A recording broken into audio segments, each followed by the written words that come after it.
லெப்டுக்கு இருக்கு ஸ்டீல் ஒரு முழத்துல ஒரு உன்னை பேக் ஆயிட்டான் இந்த மயத்துல நாங்க தான் கிங்குப்பா எங்க இடத்துல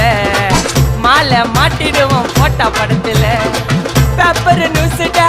போட்டு கேசுடா ஃபேஸ்புக் வாட்ஸ்அப் எல்லாம் நம்மளை பத்தி தான் பேசுடா சிட்டியே எங்க பேரை சொல்ல வாய் பூசுடா எச்சங்கெல்லாம் டுஸ்டடி மாட்டிக்கு நான் கஸ்டடி எச்சங்கெல்லாம் டுஸ்டடி மாட்டிக்கு நான் கஸ்டடி ஒரு மிட்டாய் போட்டு இருப்ப மச்சான் கிசால கிசால மிட்டாய் கிசால கிசால மச்சா கிசால கிசால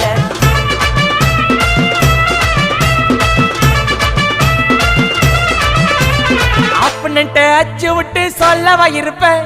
வக்கீலோட கோர்ட்டுல போய் சரண்டர் கொடுப்பேன் பப்ளிக்கு முன்னாடியும் தலைய எடுப்பேன் சாட்சி சொல்ல யாரெல்லாம் கேச முடிப்பேன்